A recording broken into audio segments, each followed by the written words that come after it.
Hello, I'm Regan. I'm the founder at Core Foundations Personal Training, and today I'm meeting with Prosper on the Online Prosperity Show, where we're going to dive into learning about how the human body is meant to move, how it should move, how you can improve your way of living and improve your pain, but also to listen to an entrepreneur's journey on how you can go from being in the corporate struggle to doing something for yourself.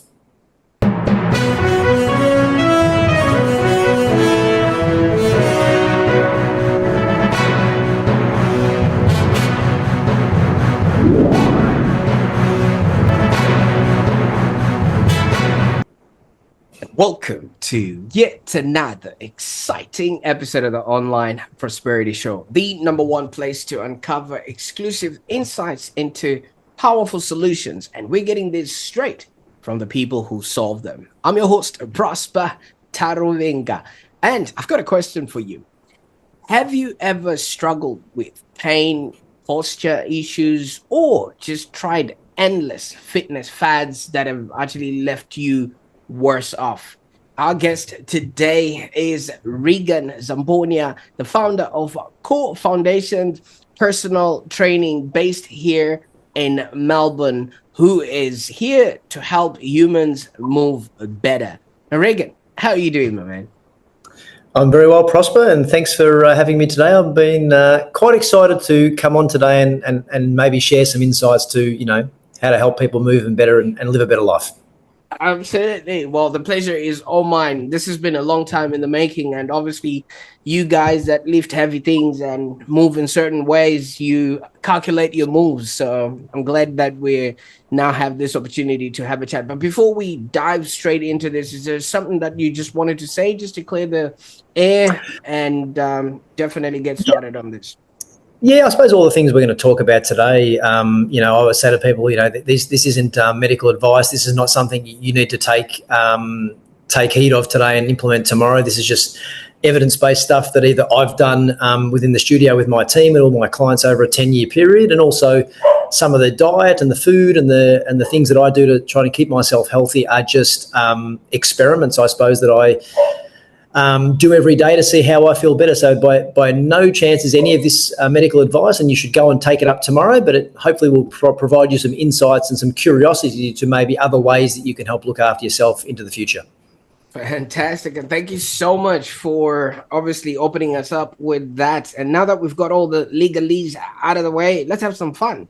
Now, absolutely. Regan is somebody who helps, like I said, busy professionals move better, live pain-free, and rebuild strength using biomechanics, nutrition, mindset, and also precision coaching. He has the most 5-star Google reviewed personal training business in the Bayside of Melbourne, and that just really showcases to who he is, what it is that he does, and how he helps his people. So today we're going to be uncovering how he turned away from a corporate sales burnout at age 34 to now forge this newfound path in fitness. And also we'll be looking at how he implements his strategies using biomechanics and also self-sovereignty. So you should expect a deep dive into how his post-COVID shift actually shaped both his body and his business, and you learn why his methods work when others fail. Now, I want you also to stick around, because by the end, you'll have an understanding of what makes Core Foundations genuinely different and how you might see yourself in Regan's journey. Now, we could go on and talk about all the things that, are possible when people start working with you. Regan, take us back to the time where you decided, wait a minute, this whole thing that I'm doing in the corporate world ain't for me. Yeah, I can actually tell you exactly. I was driving to work. I'd been with a company for about 10 years, national sales manager's role and working in the consumer electronics industry. And I had sort of got to a point where I felt like I'd outstayed my welcome there, and I'd been thinking about maybe what's next. And obviously, being that I'd sort of been in sales and business development and B2B, obviously I thought the next opportunity is probably going to a bigger company or a different industry. And So I basically went and did that. I spent 6 months, going through the recruiting process and moved into another job. And then within 3 weeks of being in that job, which was a much bigger company, much bigger role, something that I thought would be exciting and interesting, I remember sitting at my desk and thinking to myself, damn it, this is the wrong choice. I'm 3 weeks in. I'm already hating being here. I had a long commute from, at the time I was living in Hampton in Bayside, and I was commuting every day across town to Preston. Now, if anyone knows, Bayside to Preston's a sizable drive, and you have to go down a road called Hoddle Street and Punt Road. Right. Very long way. And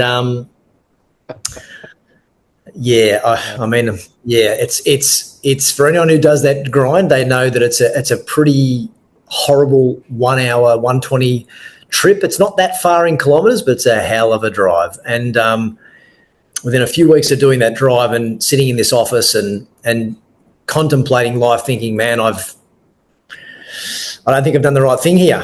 I don't want to go back to the other place. I don't think I'm in the right place here.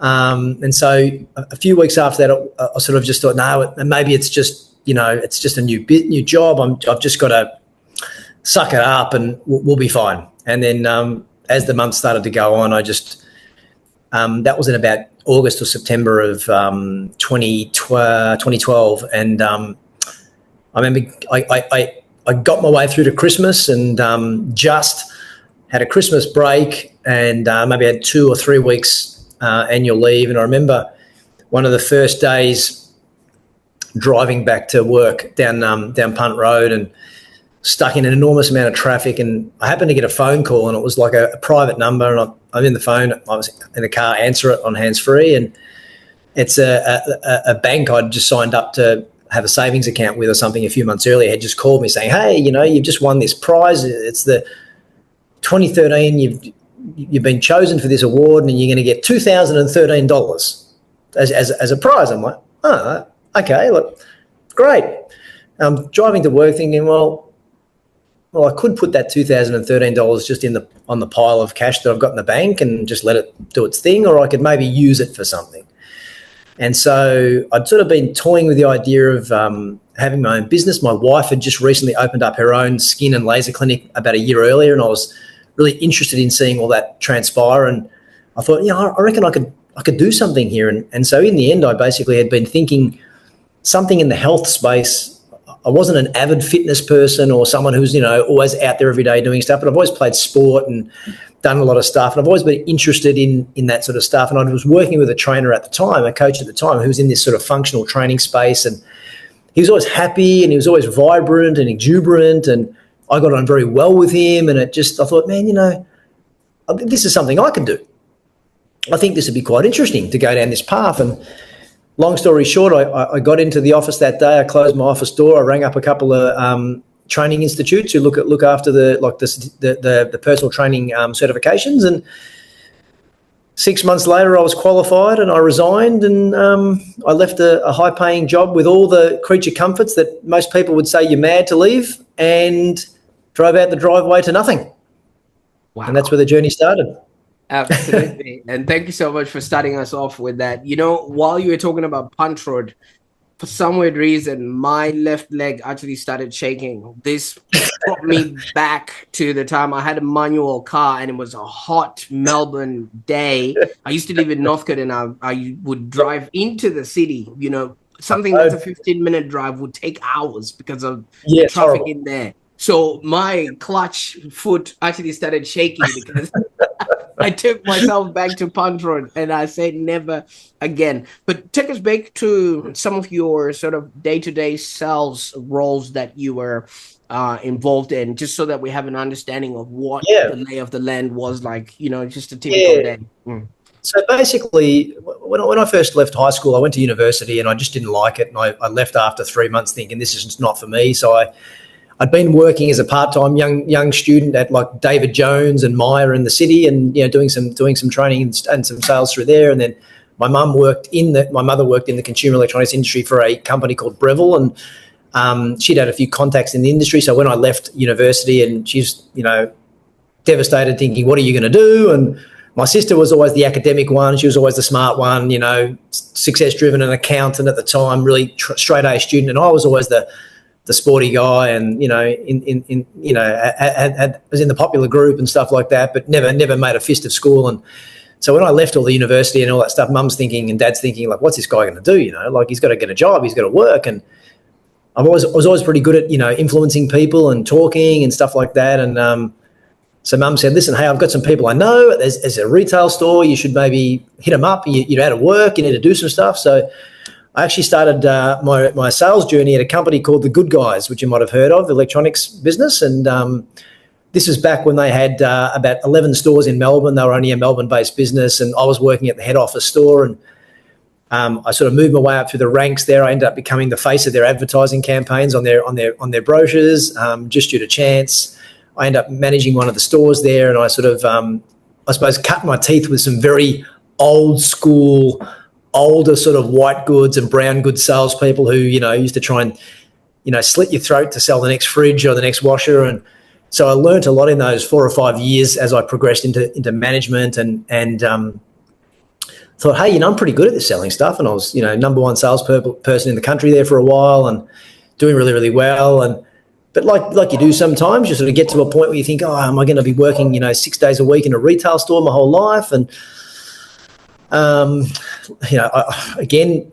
sort of that person. I like to, build relationships with people. So I built a lot of relationships with a lot of the manufacturers and the wholesalers who were coming in and selling their products at The Good Guys. So I was at a Christmas party one night and I said, hey, the national sales manager of M.E.D.I.A Electronics was there at the time. And I said, hey, man, like I'd love to come to your side of the fence. And, hey, if anything ever comes up, man, I'd love to work for you guys. I think you're a great organisation and you're fun and I get on well with you guys. And long story short, 6 weeks later, I was working for them. And 22-year-old kid, come out of retail, no qualifications, no real background, have a sales, account manager role in Victoria, and at what was a sort of more of a budget, I suppose, consumer electronics brand, but they had a very big reputation. They were the number one selling TV in Australia at that particular time, back when TVs were 85 kilos and 68 centimetres big, and DVD players hadn't really been launched yet, and all that sort of stuff. So it was a different time, and I basically ended up being at TEAC for 10 years, and from 2002 to 2012, and basically progressed up the ranks from junior account manager to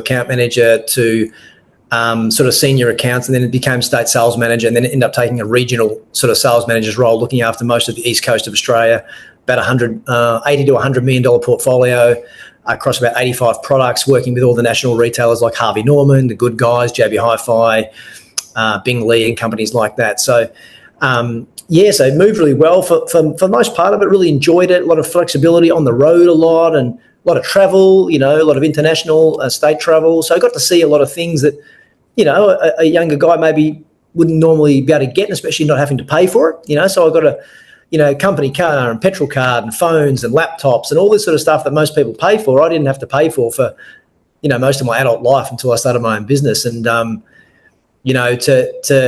think about walking away from that, it was quite daunting. And at the time when I was thinking about leaving TEAC, the business was just starting to go backwards a bit. We were struggling, and the writing was on the wall for me that maybe they weren't going to be there in a few years. And so obviously I made the attempt to get out, and I did so, and didn't know where to go, what to do, didn't want to stay in the industry, wanted to go out and maybe explore something different. So, again, through my network, I managed to meet a few people from the fast-moving consumable goods world, and I ended up landing a job at a company called Australian Office, which is almost $1 billion company, Australian manufacturer of paper-based products. So you may be aware of a brand called Reflex copy paper. That was the brand. That was their big brand. That was the brand I worked for, and I took on a national account manager's role there, looking after Coles Myer, Officeworks, so West Farmers Group. So some very big accounts across thousands of products and product lines. And needless to say, that was a very different product line from consumer electronics to paper. It was one was very cutting edge and very innovative and very fun, and one was selling exercise books. And 3 weeks into that, I remember sitting in a meeting discussing envelopes, and I just remember sitting in myself thinking, And I'm sitting next to a guy who's been in the envelope business for 40 years. Could tell you anything you wanted to know, the shapes, the sizes, the windows, the things, and the GSM and all this stuff. And I remember just sitting in this meeting thinking, I can't do this.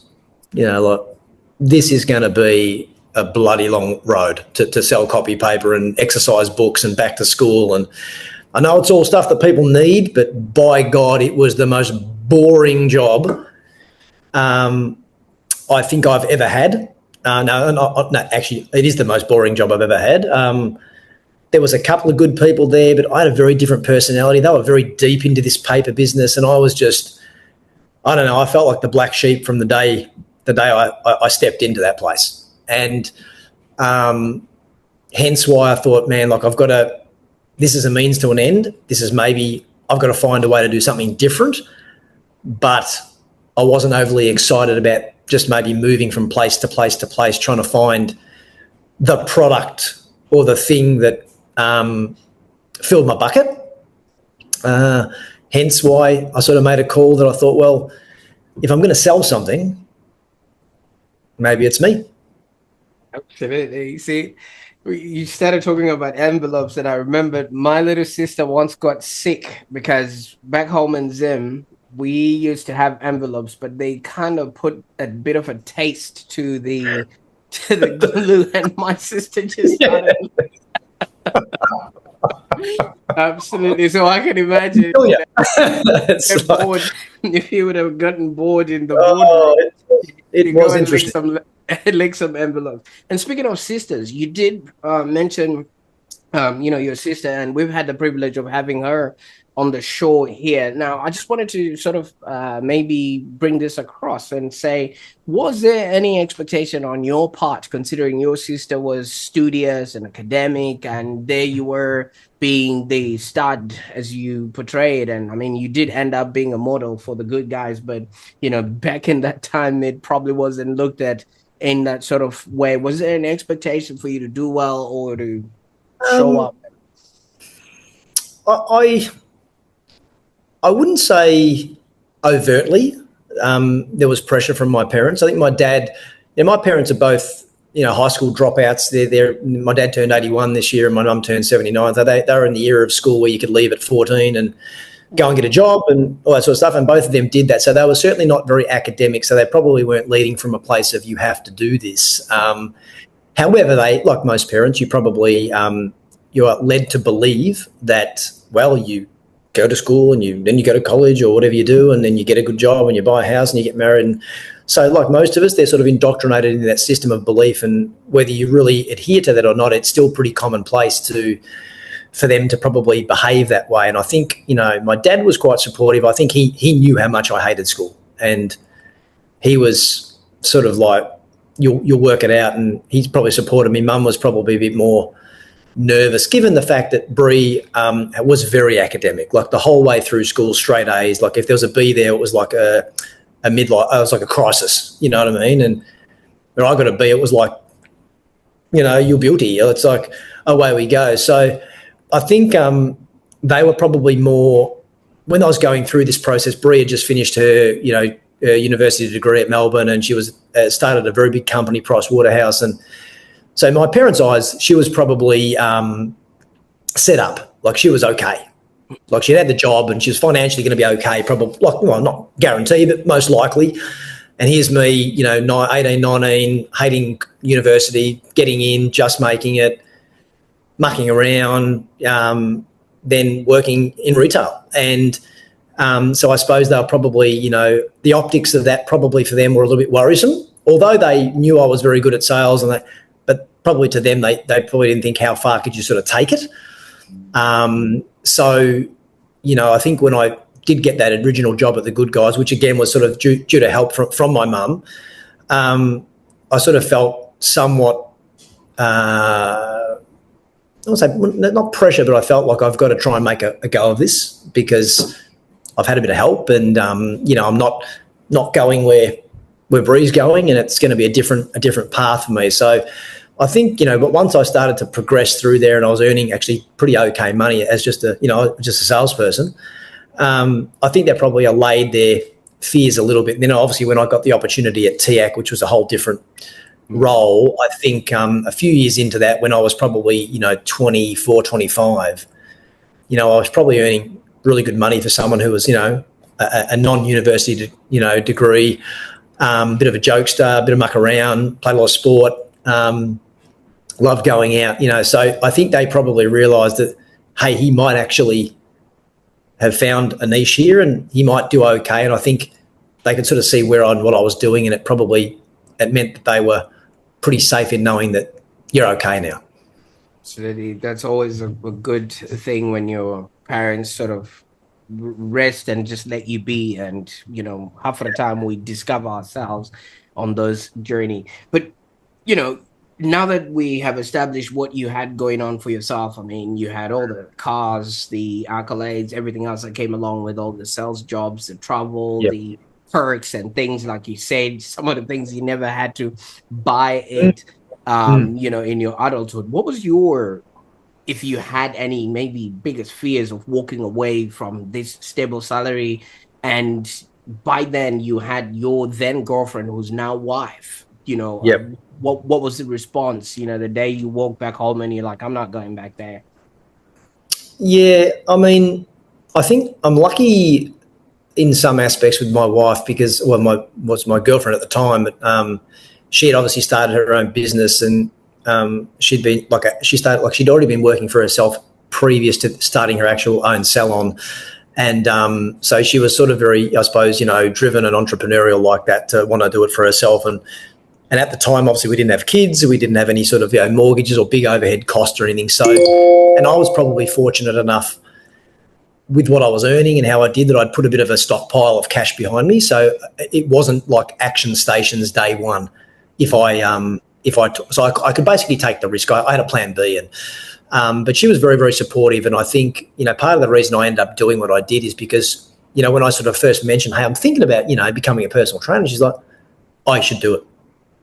Just, there was no hesitation, no, what are you doing? Or, oh, you're mad? Or I think she'd sort of been on that journey of, business ownership and stuff like that. And, I think she was probably seeing how desperately frustrated I was with where I was at, even though I was earning good money and, but I was breaking out in rashes, and I was, all these sort of things where random things were happening to me where you sort of go like, this is not right, and I was frustrated all the time, and couldn't wait for Friday, and I hated Sunday afternoon, and, particularly as those drives went on, and I was just becoming a person that, I didn't like being around, and therefore it was probably not, in a lot of cases it wasn't great to be around, and I just kept thinking to myself, like, how am I going to do this for another 20 years or 30 years or,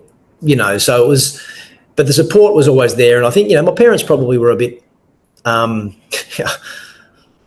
thinking, what's this guy doing? He's going to leave a whole heap of stuff and go take a risk. And probably, in their minds, probably thinking I'm going to end up going back because it's, too hard. So there was not a lot of pressure, I suppose. There was some implied, like, what are you doing? Probably from them. Absolutely. And it's always good when you've got people that have some sort of a belief in what you're doing, which also then translates in belief in ourselves. But in your sort of early months when you had started Core Foundations, what were some of the client breakthroughs or maybe results that started coming in that then gave you that, oh my God, this is the lane, this is what I want to be doing? Yeah, basically, obviously, anyone who's gone and become a personal trainer will probably attest to the fact that it's a pretty low barrier of entry to get in. Okay, it doesn't take long to be able to actually teach people how to use their body. The certificates are pretty basic. I think I went through mine in 6 months, or part-time and doing night school, but that wasn't overly difficult. So, to get into it's, not that hard. And so, but when I still recount, like, walking into one of the classes at night after finishing up in Preston and going into the city to go to school, and without the risk of sounding arrogant, I just remember walking into that room and seeing a lot of people in that room, and I took a look around and I just instantly thought to myself, I've got you guys covered. I've just got you guys covered. They were very, very myopic in the way they were looking at it. They were all coming in just because they liked to train. They thought, well, I'm going to become a trainer. And I was sort of coming from a position of like, my body's breaking down. I've had trainers. I've invested in them. I've got physios, myos. I've played sport. I've had a professional background. I'm a bit older. Can't teach experience. You can't teach experience in these courses. I've got a better sales and marketing and business development background than any of you guys have got. If this is my competition, it just started to give me a bit of a feel for maybe I can stand out in an industry of also rans. That was how I felt, whether that was right or wrong, but that's how I initially felt. Now, when I very first got qualified and I didn't know where to go, I thought, well, I've got to start somewhere. You know, I created my own business and everything, but it's not really. I've just created a job, so I end up contracting out of a local Fitness First in the Bayside area, and you sign up as a franchisee there. You pay a weekly fee. They're meant to help you get leads, and then you go in and you're on the floor with 12 other coaches, and before you know it, it's 25 other coaches, and you're the most expensive member they have. They don't really help you. They have their favourites, and you've got a 4,000 membership base you're working with, of which most 7% of them will only really buy personal training, and they're adding more coaches in left, right, and centre. And so, very shortly after sort of starting that to see if I could apply my talent, I just realised I did not want to do what everyone else is doing. Everybody else was pretty much training every human being like they've just watched Pumping Iron, with Arnold Schwarzenegger in the 70s. It was like whether you're a 63-year-old lady or a 25-year-old beefcake, we're all doing bench presses and we're all doing deadlifts and squats, and that's what we know and that's what we've been told works. And I was sort of just like, I'd already been working with a guy in the functional training space, and his stuff was very different. So I was sort of trying to apply what I knew, the stuff he'd coached me, and it was very different. It looked different. A lot of people didn't quite know what I was doing. It created a bit of intrigue, but it also means you look like a bit of an idiot too, because people are like, what's that weird stuff he's doing? Why isn't he just putting people in the squat rack over there? And but I went and did a course about 3-4 months after starting, and it was all about functional movement systems and testing. And it was a big company called FMS, and they sort of came to town, and it was quite an expensive course. Well, what felt expensive at the time. But I remember going into that course and doing a lot of movement-based methods and testing and understanding patterns in the body, which I hadn't really thought about too much in the past.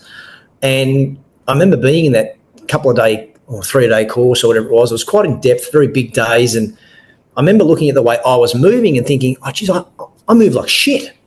Like, how am I going to cut? Like, I can't do this. How's the average person going to do this? But what it did is it started to give me a toolkit and a roadmap that it became movement, not training. And that just resonated with me a lot, made a lot of sense. And I started to apply some of the logic and some of the methods, and it just, all of a sudden, like, I'd had a bad back for 20 years. I've got very flat feet. My mechanics weren't great, even though I was fairly fast and fairly strong.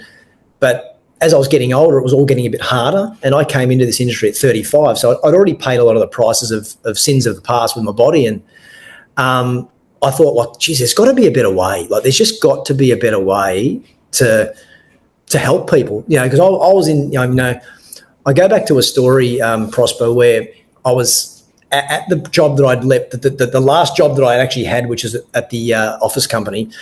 I remember being on the computer a lot. And at that time, I'd never had to do much of that stuff. I was literally sitting down all day, commuting a lot in the car. I was just on my backside all day, stuck at a desk. And I was getting really bad, like, RSI in my hands.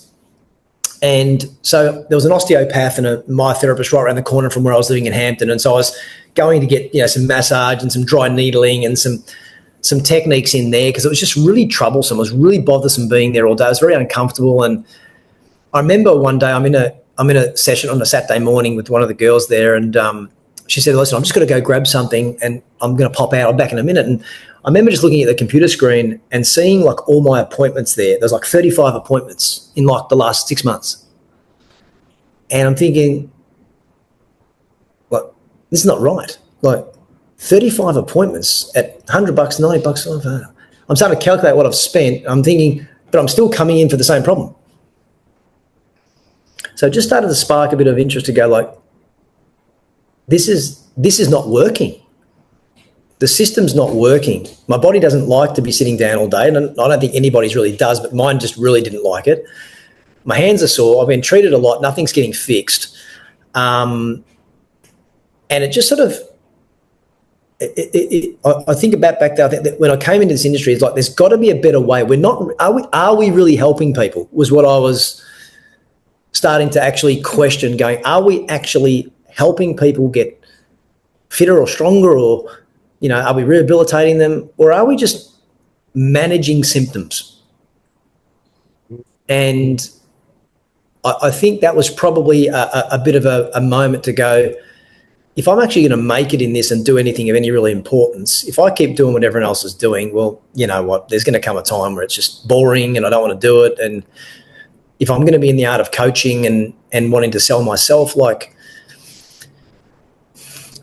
what's going to be my niche? What's going to be my point of difference? And how am I going to have the most impact on the greatest amount of people? And, you know, from there, it just became a real curiosity around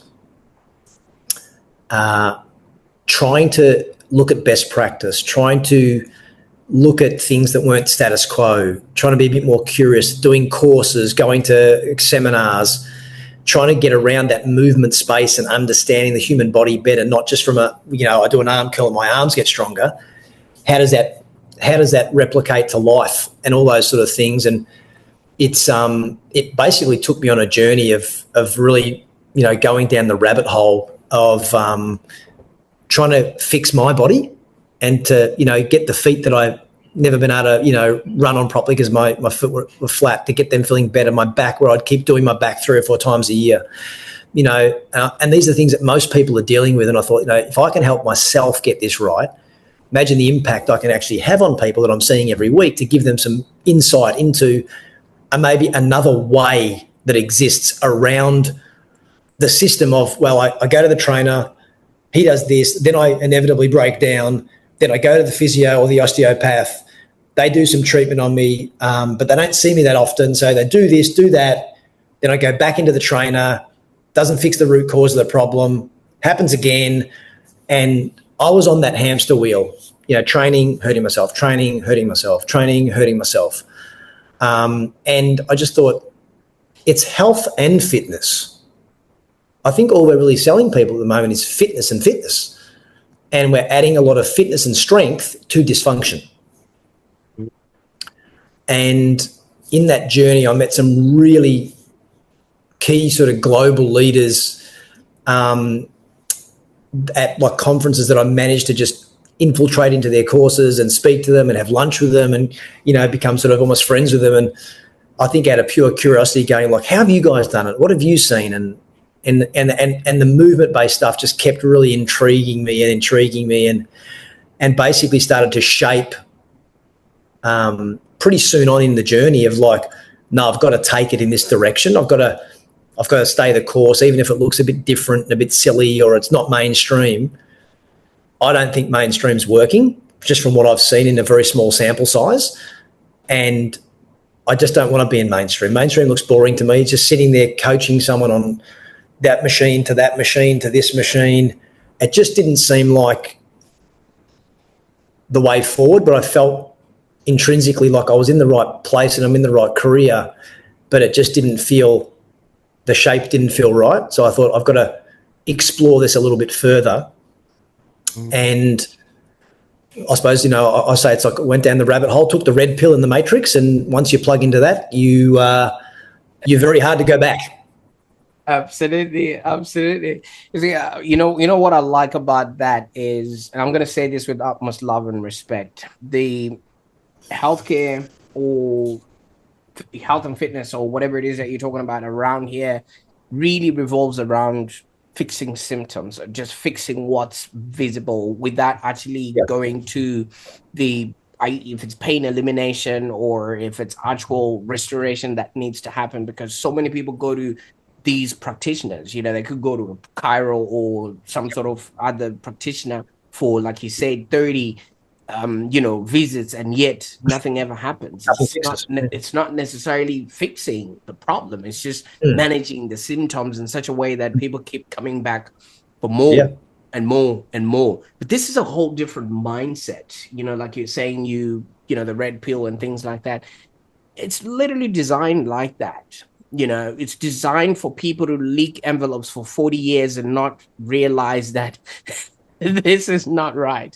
Correct. I mean? So, correct. So you must have been butting a lot of heads as you were going along, like you mentioned, and things of that nature. What was the sort of response you were getting from those around you, especially?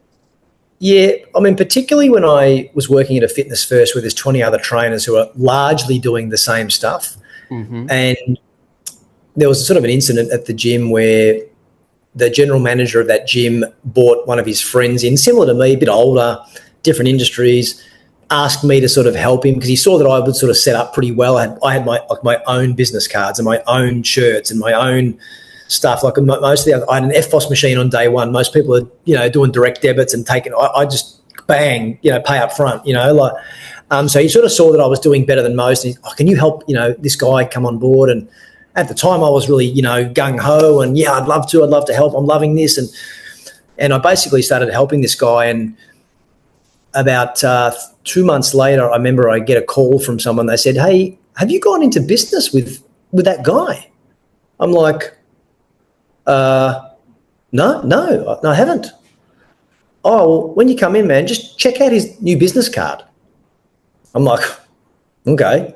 I walk in, someone handed me a business card, and I kid you not, mine had a very special logo. The way I designed it was you knew it was my card, right? This guy had one designed almost the same, with instead of having a red silhouette, it was a blue silhouette, slightly different shape. But I mean, it was like the Nike tick upside down. You know what I mean? And I remember I was quite young and naive at that time, and I was livid. Like, I was really disappointed, and given that it was a favour that I did for this guy who ripped my stuff off for the general manager, who was his best friend that I found out to realise, and that I took umbrage with the person. I complained to management, and as you can imagine, management was his friend, so my card was stamped after that. 12 months in, my card was stamped. No leads, no help, a lot of talking behind my back. They were funneling all the leads to certain people. I got a decal on my car. He got a decal on his car. I did this. He did this. I go on holidays. He leaves with 15 sessions a week. I comes back with 40 sessions a week. I'm having people come up to me saying, they're bad-mouthing you all around the gym. They're saying the stuff you do is a joke. And it was a really, really, really uncomfortable time for me, because I'd gone to do something that I found a real niche. I loved it. I was enjoying it. It was fun.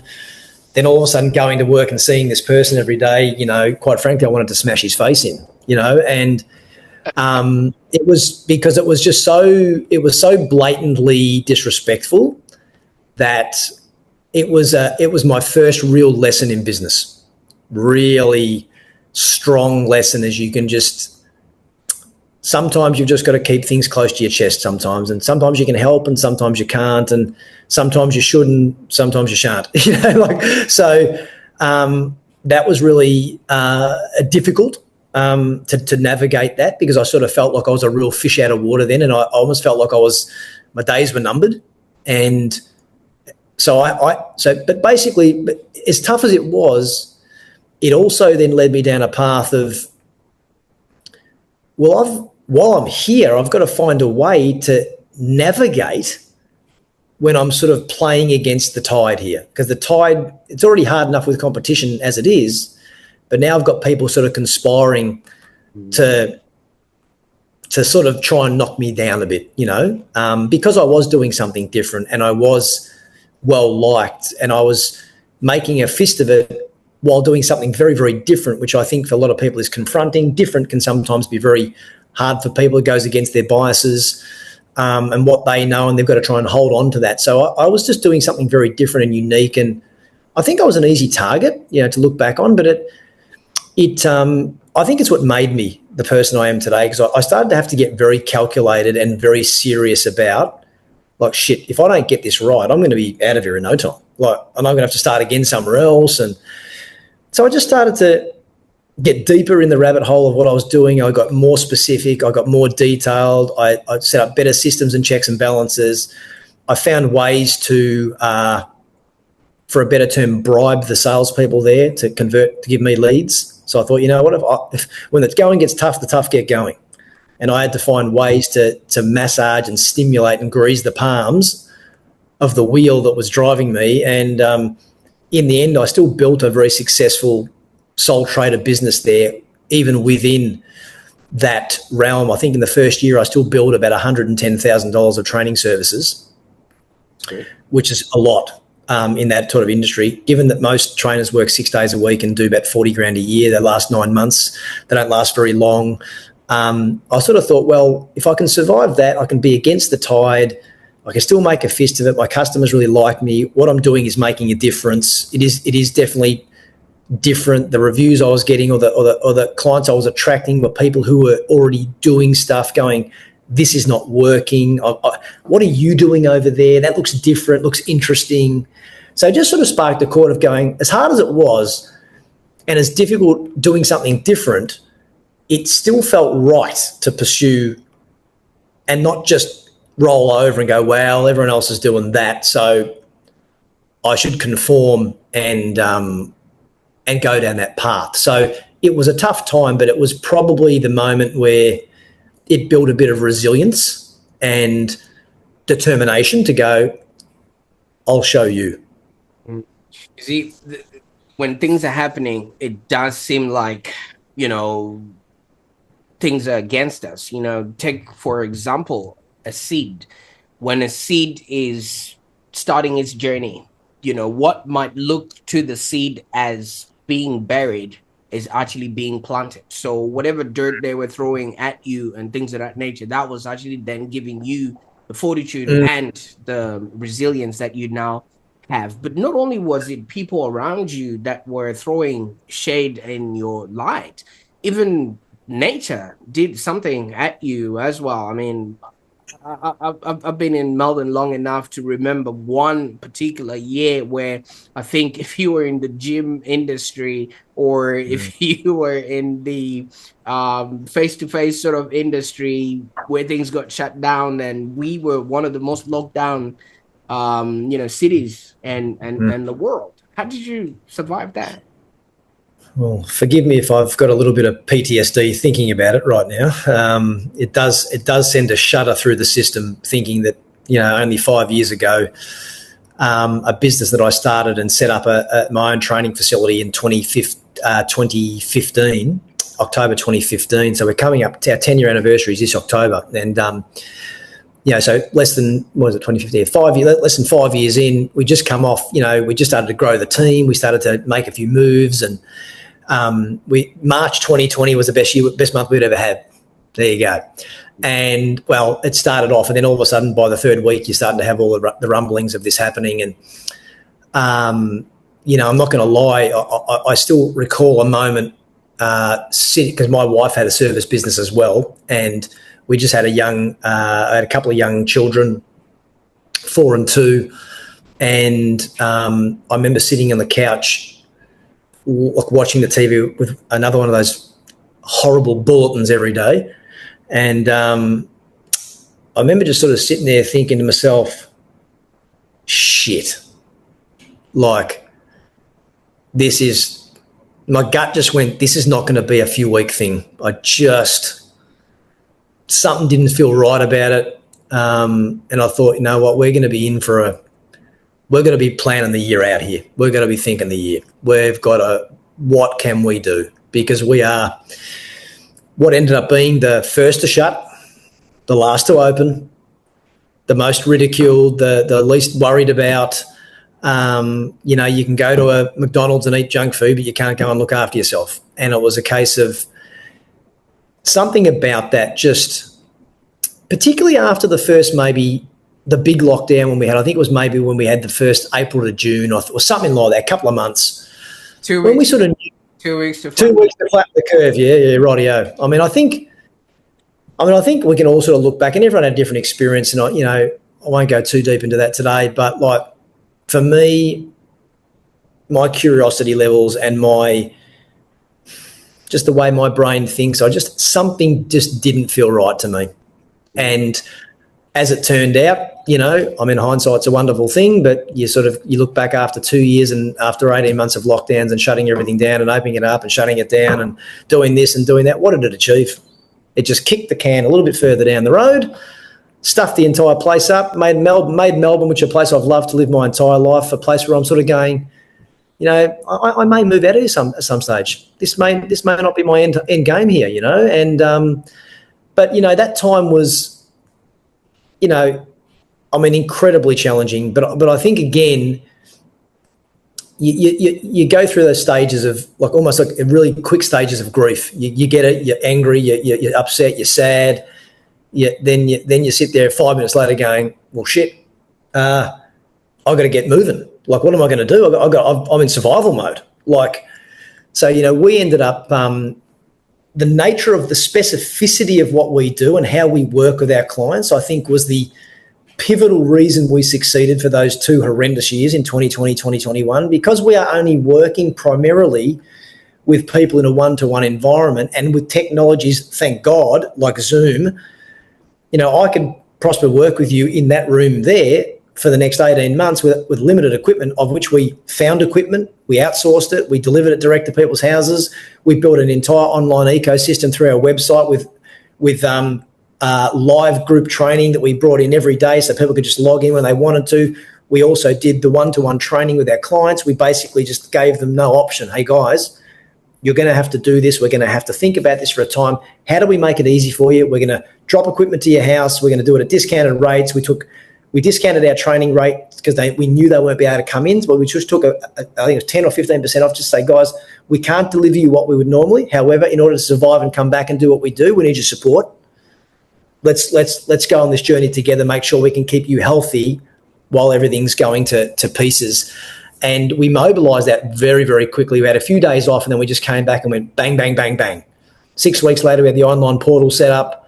And, as they say in the classics, and that's all she wrote. And, we were able to trade as good as a bricks and mortar business could in that next 18 months. As you know, we were more or less shut down from April 2020 to end of October 21. And yeah, looking back on that now, to me, I say it's like biblical times. There's BC and there's AD. It's BC still exists and it's AC. Up to COVID. In my estimation, and but I attribute the fact that I had a good team around me. I had positive people. We had a methodology that was beautiful, that worked for people, whether it was in their, our catch cry was, if you've got, we should be able to train you in an elevator shaft and have a good workout. And we delivered on that, and we had a lot of people spend a lot of money with us, and absorb some of the risk that we took. To this day, I will be ever indebted to a bunch of people who backed us in client-wise, because we wouldn't have survived. A lot didn't. Quite frankly, it was just a disgrace. And I think to go through that and to be able to withstand it, I remember saying to one of my key staff members, who's actually now a shareholder in my business, I just sort of said to him, I said, man, there's going to be a renaissance period here at some stage. Like, if we've got through this 2 years of this shit, we could just about survive anything. Like we really could. But it really did. I like to think of it like what COVID did for me. it further opened my eyes to what the world we live in, the systems and the checks and the balances that we have to deal with every day, the indoctrination, the archaic systems that are crumbling around us, but also really how fragile our lives are, and how fragile peace is, and how fragile democracies are, and all these sort of things. And it just started to lead me to believe, like, hey, I've got to get smarter. I've got to upskill. I can't be snookered like this ever again. I felt snookered for 2 years, man. I just couldn't get past the ball, right? And it was a hard learn and a hard lesson, but I think it's shaping the person I am becoming. I haven't become the person yet, but I'm becoming a very different person post-COVID than I was pre-COVID. I'm a much more serious person. I'm a much healthier person. I'm a damn lot stronger than I ever was. And I'm really committed to becoming the best version of myself that I can be. Absolutely. I think it was a wake-up call that we never knew we needed, and when it did come, it did really show us that our approach and the way we've always been doing things, that is now, no longer valuable, and things like that. Yeah. So with the way that you sort of moved your business now, I mean, most business or most gyms really, really focus on lifting heavy things and, like you said, intensity, workouts and things like that. But now that you are doing things over Zoom, that actually meant most of the workout had to be done in the mind, or somebody could actually do functional movement and maybe posture rehab, which actually is a lot better than just trying to lift heavy things and hurt yourself all the while. So maybe you can why would somebody choose that way of being instead of what was always the norm?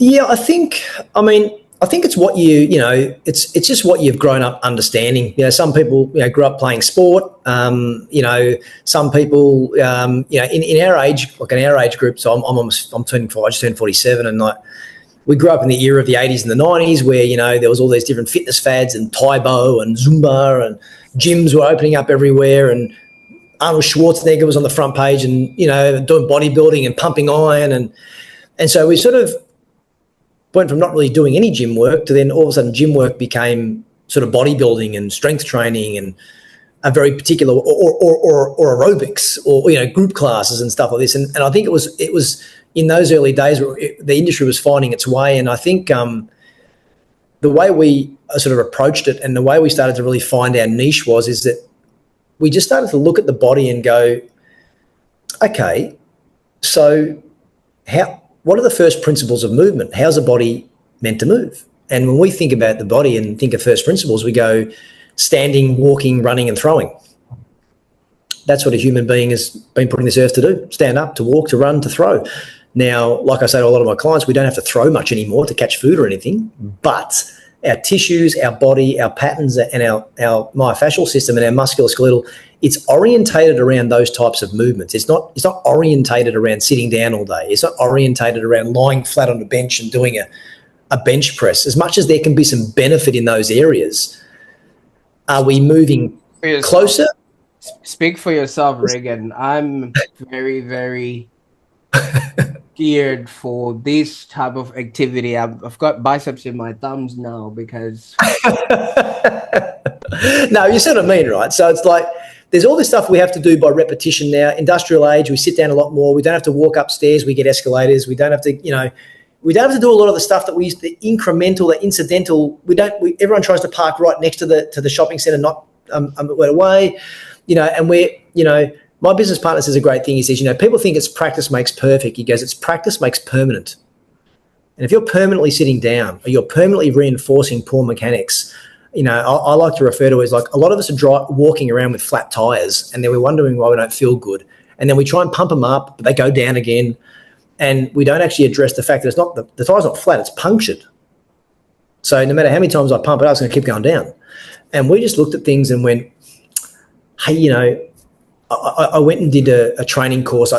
As you do with the internet these days, things come into your algorithm, and I'd been in the movement space, and then I was watching this methodology from afar. It was by the name of functional patterns, and I remember just looking at this stuff going, God, this stuff looks incredible. And they were advertising some older women doing some of these movements. I'm thinking, I know how hard that's going to be to execute like that. Wow. My thought was that this is either going to be total garbage or it's going to be like the best thing ever. Long story short, went and enlisted in their online course, started doing it. My body started to feel a lot better. My feet felt better. My back was feeling better immediately. And I was like, but I'm not doing that much. And I just went through the process, went and did one of their in-person courses. And I used to wear orthotics in my shoes, right? Bad feet mechanics. 2 months after doing their course, I never have to wear, 8 years now, I've never worn orthotics. So now that was the old Regan having to go into the system and have to have scaffolding put up around my body to make my body work better versus actually going, how do I make my body work better to not have the scaffolding? And we started utilizing this methodology and, we basically went down the rabbit hole with it and thought, you know what, let's just exclusively go down this path where it was very much about resetting someone's posture, looking at their gait mechanics, so those standing, walking, running, those really fundamental movements, and going, how do people do in that space? What's the low-hanging fruit? What are those qualitative minimums that they should be able to do? Can they do it? What's their posture tell us? How does their gait look? What are their breathing mechanics? How do they just respond to stress?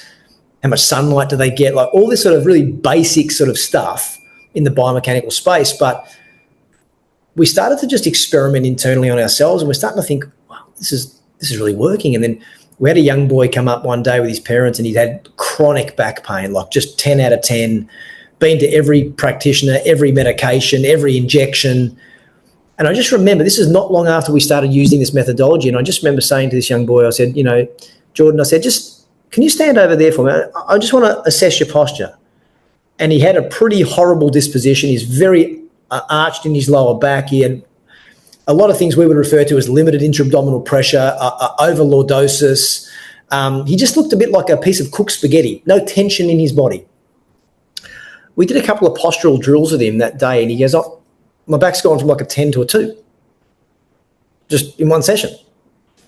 I'm like, okay, like, wow. So we started to think maybe there's something more in this posture stuff. And then we just started to learn it, get educated, do it on ourselves. And then we just started to see client after client after client after client start to feel better. And bearing in mind, we're not really in the pain game. I'm not here to diagnose. We're not here to treat you passively like a chiro or a physio. It's not our game. But we sort of somehow found ourselves in this niche between regular trainers and the allied health system. And all of a sudden there was core foundations. We're trying to stop you from going to the trainers, and we're trying to keep you out of them. And we just kept going deeper and deeper into the matrix. And as you know, in the matrix, when Neo wants to learn about jiu-jitsu, he just and away he goes. Yeah. So and that's where it went. Yeah. Okay. So if somebody's looking at core foundations right now, or maybe listening to this or watching this video right now, just maybe walk us through your offers, maybe the training, the clinical nutrition, and you've also got sauna going on there, and why that mix actually matters. What's burning coals have to do with me walking? Yeah. No, great question. I mean, I think for us, the cornerstone of what we do is rooted in the biomechanics, human biomechanics. So everything we do sort of comes back to how someone moves. As good as the sauna is, and the saunas are so great because with heat and cold exposure, there's proteins in your body that get activated and all these great things that happen. But in very simple terms, like someone just sitting on their backside in the sauna can get great benefits from, cardiovascular risk, all-cause mortality gets reduced. They get better, blood flow, inflammation goes down, they can lose weight. All these processes happen in the body, and it's a bit similar with sort of cold stuff as well. We have cold showers and all this. So there's all these great things that can happen, but they're not the cure-all. That when the body's moving poorly, then you're going to be stiffer, you're going to be sorer, your blood flow is going to be out. So a lot of people tend to go for the sauna first, going, that's going to fix me, when in actual fact they don't address the root cause of why maybe they're stiff, sore, and uncomfortable in the first place. So we always go through the process of anyone who wants to work with us, you can go and use the sauna, that's fine. but you have to do a consultation. We have to look at your resting posture. We have to look at your gait cycle. We look at those really key qualitative minimum standards that a human should be able to do comfortably and well. And then we sort of look at how we sort of progress them through there, and we start training them. We only train people in a one-to-one environment. We don't do group training. We don't have people lumped in with other people. We do it because if I'm training you, I mean, I always say to people, if you go to the hairdresser, well, you know, some people do, you don't go with your 4 best friends and get the same haircut. You don't go to the doctor and get the same diagnosis. You go by yourself for an individualized approach to get the right result. So we feel that when we're training the human body, if I'm putting 6 people in a group together, I'm diminishing the returns of somebody in that class. Doesn't mean they can't have fun or like the camaraderie or get a workout.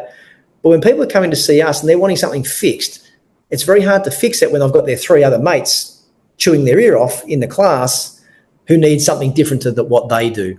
So that very granular specificity based around their posture and their biomechanics and those first principles of movement is where we start every journey. Like I said, we only work with people one-to-one. So we're not in the business of more is better, whereas in the business of better is better. We would love to see 5 people 5 days a week, but we understand time, cost, that commitment is very different to a gym membership. So we've sort of had to develop a system, even with 2 or 3 visits a week or 1 visit a week with people doing their homework. We've been able to get really, really good results. Has led us to get all these types of reviews. We get people coming, and we're in Beaumaris, and we get people travelling from as far as Mount Macedon each week to see us. Now, that's an hour and a half each way for an hour session. You know, you don't build up that reputation by just training them on arm curls. You know, there's got to be that specificity and the ability to fix the problem. In particular, this lady was bad knees, couldn't go skiing anymore. Now she goes skiing all around the world. She's 65. Now, for her, an hour and a half drive seems worth it. For the average person, they don't want to drive more than 7 minutes to their gym. So we've had to go to that degree of specificity, build a team of coaches who are all on the same page. No matter who you see in my business, we deliver functional training. It's not yoga on a Monday and Pilates on a Wednesday and bodybuilding on a Thursday and then go to the physio next week as you're sore back. It's very much about strength, mobility, stability, coordination, stabilization, all in the one platform based around those first principles of actually how is a human being meant to move. Everything's orientated around that. Absolutely. And thank you so much for opening us up to that. And for those that are watching right now, I'd love for you to maybe write in the comments wherever you are, Spotify, Amazon, or your favorite podcast app, or may it be on YouTube. What's the one pain or posture issue that's been holding you back? And just let Regan know your pain point. He might answer it, in the comments as we go along. Now, Regan, you did mention this is in Beaumaris, in beautiful part of Melbourne. Where else can people go to on the internet to find more information about what it is that you do and how you can help them? Yeah, so I suppose the most exciting thing that we're about 6 weeks away. This is probably an exclusive here. We're about 6 weeks away from launching our first fully online training portal.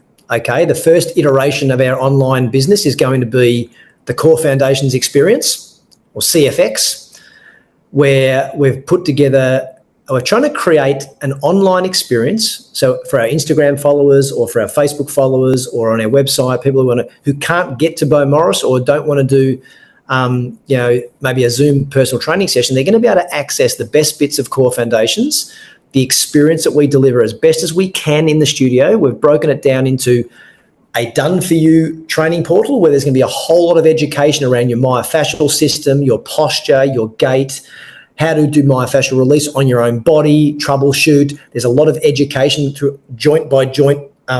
We're sort of calling it the core 4. It's the correct, optimize, reinforce, expand. So we're sort of putting to a whole educational platform because we're not in the business of just training people in an online session. We're trying to train you and educate you so that you can be successful away from being with us.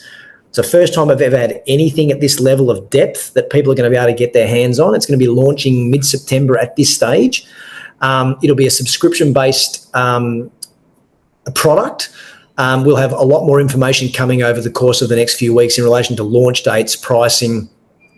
But we've basically kept it in the vein of trying to make it a very simple user experience and the ability for people anywhere in the world to access really high quality training, either done for you, or you can do the hybrid version where you come in once a month and do a training session online, so we can actually see your posture, look at your gait. You can send videos, you can actually talk to real coaches, you can liaise with us in Q&As. We're trying to deliver the best of core foundations into an online platform where real people can get real results, and also be at a place where we can build a community of people who are maybe not overly satisfied with what they're doing, and then they are burning out or they are breaking down. And unfortunately, the mainstream is not talking the way we're talking. They're talking just add more strength or go to the physio. So we're really excited to be able to, for the first time, come to the market with an offering that's going to be incredibly valuable. It's going to keep growing. It's not just going to be about the training. The first portal will be training. It'll be prefabricated workouts. It will be education. It will be breaking the body parts down, giving corrective exercises around that. We are going to incorporate mindset. That's coming. We are going to incorporate nutrition. That's coming, because all these things, the biomechanics is the cornerstone of what we do, but we also appreciate that the way people sleep, the way people think, the way people eat are all going to determine how inflamed their body is, how well they move, and what they do. So, yeah, the Core Foundation Experience Round 1's coming in September. It's going to be very exciting, and we'll have more information to share on our socials at corefoundationspt.com, our website. There's a lot of education already on Instagram and Facebook and TikTok.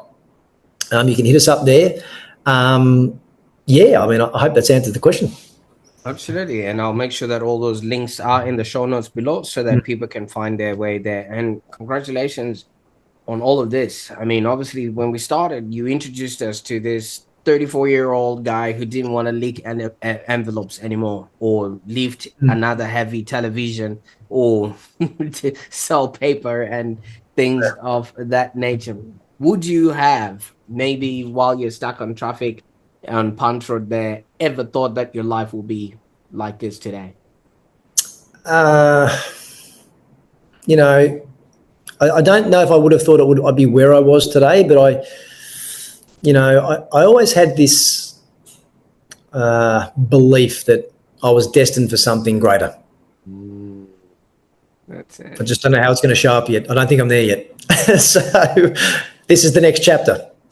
Absolutely. Well, I can't wait to see what you're going to create and what you're going to be doing. But Regan, thank you so much for sharing your powerful insights. I mean, your life story and your experience have got so much value for most people. Not only are you coming in as an entrepreneur, but you're somebody who literally created their own luck and worked on it. And now you're helping other people literally, move better, be better, and feel better, because you can't do well if you're not feeling well. So, Absolutely. I think you're doing amazing work. So thank you so much for that. No, my absolute pleasure. Great stuff. Now, for those that are watching or listening, if you've ever felt stuck in pain or just mediocre movement, or maybe corporate fatigue, I think Core Foundations might just be the reset that you were looking for and did not know that you needed. So if you're near Melbourne's Bayside area, check out Core Foundations at M.E.D.I.A, or visit corefoundationspt.com, or reach out via Instagram and Facebook. I'll be putting all those links in the show notes below. And I can't thank our guest, Regan, for joining us today. I mean, obviously, there's so much that we could have spoken about, but there's only so much time and so much attention that anyone can give to a topic like this. But don't miss our next episode, where we're going to be exploring practical ideas to help you build a happier existence, and hopefully one that's unhooked from pain and stress. And I also want to encourage you to do one thing. If you could maybe share this episode with somebody who is struggling with injuries, struggling with just trying to do and have a happier existence, maybe they could actually benefit from Regan's journey. And if somebody has shared this video with you, consider subscribing to the Online Prosperity Show so that you do not miss out on content like this. And if you're ready to take up ownership of your health and move beyond the noise, I encourage you to take the first step today, because your body, mind, and future self will thank you. I can't wait to see what you do with this information. Bye for now.